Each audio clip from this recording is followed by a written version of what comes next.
Hello again, Andy with HandyANDYHome.com. Welcome back to yet another run through of one of our inspection repair bids for a local Atlanta realtor. And this house had an inspection report done, and there was a number of issues that came up, and one of them was a water intrusion issue, which we get a ton of those. And waterproofing is a big deal in Atlanta, and unfortunately a lot of stuff gets done or recommended that really doesn't need to be done. The first thing you want to do on any of these houses, you've got a water problem. If you're buying a house like this one or selling one, or you're living in one with an issue, look at your exterior first. Don't go into the crawl space, don't go into the basement. Look at your exterior first and see what you need to solve. 90 to 95% of the stuff that this company deals with, Handy Andy, in terms of water, is resolved on the outside. If we have to get to an inside system, usually we'll refer you to a company like AquaGuard, and you're gonna pay a lot of money for that system. It just is what it is.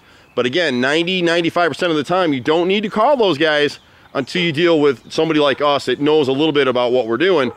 Home inspectors will have an opinion. Waterproofing companies will come out and have an opinion. You'll very rarely get a waterproofing company to come out and tell you you don't have a problem, because they're here and they want to make money. It is what it is. Okay? And we want to make money too, but our solutions are much more common sense based. I'm a fourth generation contractor, been dealing with this stuff forever on my own properties, as an investor, as a landlord, as a homeowner, and as a contractor. And we get, usually right now we get about 1 or 2 of these a week. So on this particular house, I'm going to walk through it real fast for you. It is something to be anxious about, but on this one, we're happy to say easily resolved. So when you come up to the front of the house here, we've got a gutter at the right corner here, and unfortunately they didn't extend it around the corner piece. So what we'd want to do here is just go ahead and wrap this gutter around to catch some of the water that's falling at this side right here. We're just going to come across this piece a little bit to catch the water. You're going to see this far left rear corner.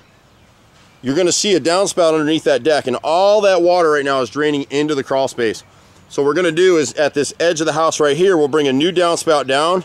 We'll trench across to the front of the yard here and get this water so it's draining up at the front. Once we've done that, all the water at the back of the house right now is draining into the crawl space, every bit of it. We'll show you that in a second.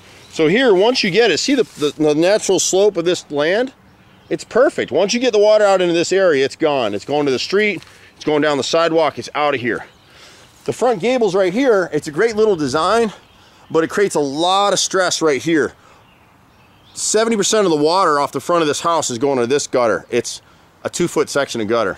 So what we need to do here is create a custom, and it's gonna have to be custom made for us, but what we call a return.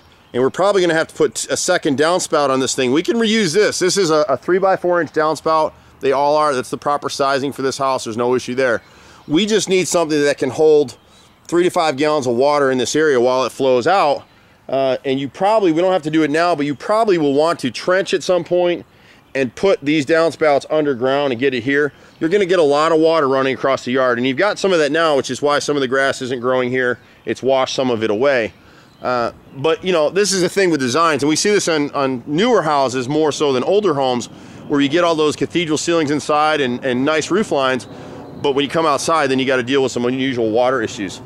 At the left front gutter, this gutter needs to be rehung. It just doesn't quite have enough pitch, and you can see that just the way that it's sitting. When we come around to the left side and the rear of the house, the issue back here is that somebody created a really nice arbor pergola back here, but they went into the roof line to do it. And so when you do that, you're really going to create some water issues, and that's what's happened here. So on the back of the house, and you're going to get some sun in this video, I'm sorry about that, I can't do anything about it. This area right here, the pergola is built into the roof line. There's a piece of flashing above there that's filled with debris. So yeah, it worked, and for a minute you're going to have to keep that thing clean constantly. So what we need to do here is pull this pergola off the roof, come back in with a new 40-foot section of gutter, and have it. We can have this drain can stay exactly where it is, but right now it's draining underneath the deck, and you can see how the water right here, it drains here and it trenches and it heads right back that way up against the house, and that's where all the water is getting into the crawl space back there. When this house was built, it was built on piers. They filled in the crawl space around it, and you know, there's nothing wrong with that. It makes a great little storage space. But if you really had a serious issue with water down there, this person, the seller, has furniture down there, it'd be rotted. You know, there's a table that's sitting right on concrete down there, it'd be rotted through. There'd be mold all over everything, and there isn't. So that's kind of the issue here. So what we would do is we're going to turn this downspout here at the left rear corner. we're going to trench this way, as I showed you in the beginning of the video. And that'll solve the issue here. When you look at the back of the land here, it's got a nice pitch. It's all pitching towards the neighbors. If it were me, on very, very heavy rains, it looks like some of the water would start to head right towards this corner. If it were me, I'd probably gradually come out here and design a little walkway with a low retaining wall and a little planting berm right in here. You can make it kind of curvy, whatever you want to do, because it'll catch heavy rain. It'll catch this runoff from the neighbor and down this yard and direct it that way and away from your house. The other thing with this particular deck, the deck's fine. Clean it up, seal it, whatever you want to do. This flashing just doesn't work. And so what we're going to have to do is come in here with a pressure treated cut down 2x6. You've seen it in a lot of other videos, but we'll cut into the vinyl siding, we'll seal it on the top and the bottom, so any water that's hitting here now will shed to the front. Right now you can see this gutter right here. Whenever you see this kind of streaking on a gutter like that, it lets you know it's not working. The water's coming over the top. So all the water that's coming, it either can't get through this downspout. What does get through the downspout comes around and goes underneath the deck, and the remainder of the water drops and falls on the front of this deck, and all that water's headed right towards the back of the house. So we'll pull this arbor off. We'll end up dropping a post in this area right here. It'll mess up the symmetry of this thing a little bit. My brother's a master carpenter, so I'm pretty sure we can turn a similar post to make it work, and then come back through here with a 6-inch gutter. We'll have a new downspout here, so the drainage, instead of all of it going down to that downspout right there, what's happening in really heavy rains, the reason this is streaking is that even if that downspout is clear, it's going to back up. It's too much water, so then that extra water is coming over the top. And you can catch some of the issues here because this fascia board and soffit's completely rotted out in the corner where all this water is getting trapped. So we'll pull this off, we'll run a new downspout here, and if you look down, there's a cast iron drain down here. These old timers had it right. They really processed, they knew what they were doing. It's rare to have an older home that was designed with gutters. Cast iron drain like that was probably installed in the 40s or 50s, I would think. So somebody came back in here and said, hey, I want to have some gutters on my house. And then somebody came back in maybe 15 years ago and did this. Nothing wrong with it. They just didn't think about the drainage and what it might do. And that's what's going on here. So if we can clear this drain, we will. We need to see where it goes. If we can't, we'll just run a black pipe underneath the stairs and get the water to direct this way over that retaining wall and that way. Once it gets to the neighbors, you can see the pitch of his land. It's running out to the street and it's away from the house. So in terms of this pump and the crawl space, you've got a couple of crawl space guys and waterproofers that say this whole system down here has to be redone, and it doesn't. It doesn't smell moldy. We got a couple little spots of surface mold down here. You know, this is not air conditioned space.